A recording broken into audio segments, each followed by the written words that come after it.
here we are again in the video. Hello. Can you say something? Okay, the question of the day, it is very important question related to men. Okay, sounds intriguing. It is very, very important. So now, there's this problem with the Volkswagens, and of course a lot of men are big fans of Volkswagens, and they are also fans in this new thing called fans only, where women can flash their teeth, you know, like this. So they flash their teeth, and a lot of guys pay them like $5 or $10, you know. So these girls, they make tons of money. But let's get very serious here. We're traveling, and unfortunately we are not traveling in Volkswagen. We are traveling in the best car in the universe, which is called Toyota, sorry. So I will reflect on something. I had this friend of mine who was a great car designer in the past, and now he's a bicycle designer. I so much sorry for him, but I found him through Facebook, and he starts saying about Honda. I'm a Honda fan. He starts sending me pictures of his Honda car. Bunch of Honda cars. He has like 2 or 3 Honda, and only Honda. But how about the Volkswagen? So today's video will be on the topic of Volkswagen conversion to Subaru engine 9. So if you have an old Volkswagen, especially Vanagon, and if you are about to break the engine, what a coincidence. I just had a friend, and he bought this Volkswagen, the Vanagon. He spent tons of money, couple of $1,000s. I think by now he spent $5,000-$6,000, and he was asking me, what shall I do? And we tried to sell this Volkswagen Vanagon in great shape. The Volkswagen Vanagon came to be in a great shape, brand new paint, everything works. And he say, I'm gonna turn it on and I will go from New York City to Atlantic City. He's like a bit of a gambler, this guy. And I told him, no, don't do it, don't. But he, in the middle of the night, he has a balls, and he took Balls. he was ballsy. Okay, we're gonna call it ballsy, which I would call stupid, you know, but it is just my opinion.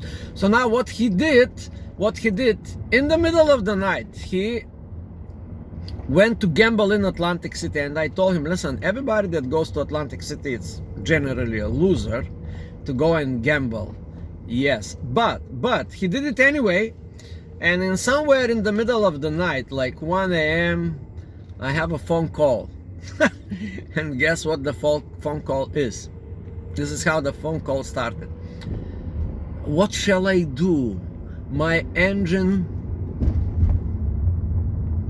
defecated, or whatever. And I mean, what do you mean? I say, well, what is it?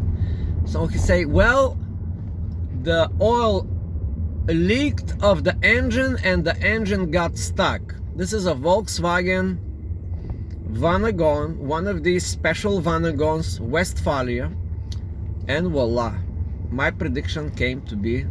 I became a little Nostradamus. So I told him, don't go there, you know, but he did it anyway, and he spent a lot of money to license the car, to insure the car, which was complete no good. Yeah. What I suggested in the beginning, just sell the car, but he didn't. So now there is this problem, the $5,000 problem. There's a $5,000 problem, and of course he again called me and say, well, what shall I do? So I say, you know what, drag the car to the nearest auto mechanic and leave it there and sell it for whatever you can get. good suggestion, right? But no. Today he calls me again and he say, now I have to spend $5,000 more, and he is requesting new information from me to help him with his Vanagon Volkswagen problem. So I say, listen, this thing, is not gonna work. The engine is broken. It's gonna cost you a couple of $1,000s to fix it. But there are these people in the internet, in this magical space, the internet, and what they do. So I said, okay, let me take the best practices. It's called the best practices. And the best practice, if you have a Vanagon, is to go to so-called process of implanting a new engine. And the most common engine for the Vanagon is Subaru. Believe it or not, Subaru. Not good idea. If you're a car guy, you would know immediately. Not very good idea. But now why? Why people do these Subaru engines? What are you gonna gain by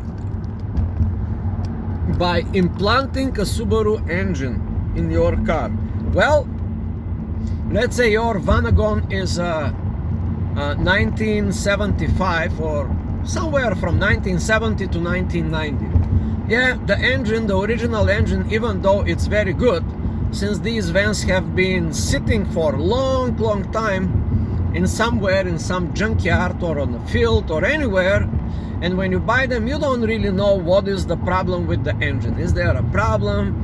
The second problem comes that the Volkswagen people, the Volkswagen dealers, they would charge you, let's say, arm and leg. They're gonna charge your ass big time just to replace your old thing.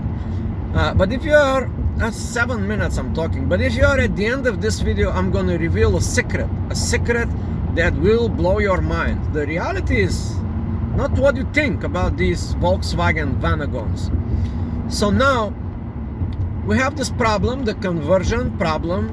Subaru, it's the proper engine to be replaced, and there are many people that did that very successfully, and it cost them somewhere between $3,000 to $8,000 to do that. But of course they increase the value. What are you gonna gain? What are you gonna gain by doing that? Well, one of the things is that you can have a Subaru engine that is, let's say, 2001, 2005, 2012, a good solid Subaru engine. And Subaru engines, they are not that bad, okay? Not the best. The best engine is Honda, yeah? But in general, there is a trend now, implanting Subaru engine into a Volkswagen Vanagon. And because it's like a trendy thing, people do it a lot, and they struggle. Of course they struggle, but should you do it or should you not? Who knows? We don't know. It depends on your situation. Some of these gurus would suggest, hey, keep the engine, keep the original engine. Yeah, they are pretty solid engine. The Volkswagens are known for the best engines, like one of the best, but not the Vanagons. The Vanagons are generally little engine in a big box, so they cannot take the capacity. You can do a little bit of traveling here and there, 1 person or 2 persons, but now the Vanagon can take up to 7 people, and if you load 7 people on this little engine, it's going to be a problem. So therefore we are looking for more horsepower and more power in general, and more sustainability and more reliability. So therefore the Subaru engine comes in the picture, and you can get triple the horsepower. Triple, that is not that is not less, that is a lot. And yeah, you can have a powerful Subaru engine in your shitty Volkswagen Vanagon. But here is the punchline, and I'm gonna close the video. Why in the world people have this big desire to keep their Volkswagens, especially in California, especially in some parts of US, and I will tell you why. because this Volkswagen thing became like a cult, it sounds to me like fan only website, you know, where you can flush your teeth, you know. So I think it's a lot to do with the flashiness of these vehicles, and they always grab attention. They are so little, Volkswagen Vanagons, and they're so cute. But my question is this: if you live in the North America, and one of these vehicles would cost you like minimum $8,000, minimum $5,000 if you find it, if you have like a real barn find, so-called. If you find it, you know, some old lady kept it in the barn for many years and she didn't use it, you know the whole story. But that's not the reality, my friend. You're gonna find these things in bunch of junkyards and bunch of car flippers and dealers that they don't know what they're doing, but they just want to make a buck. And they go to the internet and they see, wow, this thing costs like $8,000. I'm gonna sell it for $8,000 regardless of the condition. So that is the real destiny. But let me get back to the fan only website and fan only page. So in a way, this Volkswagen community of enthusiasts and Volkswagen tribe or Volkswagen cult, I would suggest to you it's not the best option, because you may get poisoned. You may get poisoned by these little cute Volkswagens for promotional needs or a camper conversion, but it's going to be way costly. And I'm simply suggesting, if you live in North America, instead of doing that, just buy one Ford F450, not pickup truck, but a bus, like these little buses that they are designed to go from neighborhood to neighborhood, and they usually serve the purpose of the short commutes is the word. And they're very popular in the United States of America, and they are very popular in Canada. And now what you're gonna gain by that? First, you're gonna gain a price advantage. Let's say for $8,000 you can have almost brand new, let's say relatively brand new, but let's say 2008 to 2015, depending on the location, of course. For $5,000 you can get 2008 minimum. If you are lucky, 2013 Ford bus, 18 seater bus, with the seats and with the windows. And in some of these buses for $8,000, let's say $5,000 to $8,000, you can find 2013 bus like this, Ford F450 or F350, depending on the model, with air conditioner. Yeah, you also have air conditioner in that vehicle, because they was designed to transport 18 people, and they are built very sturdy. And one more thing,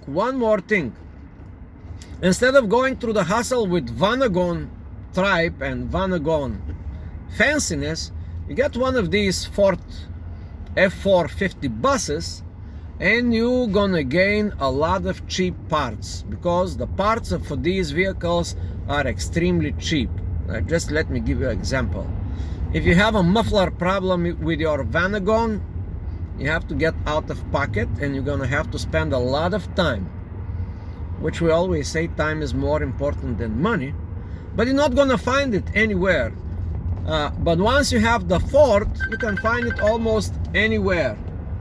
So that's it for the moment. So my suggestion is, instead of going in the Vanagon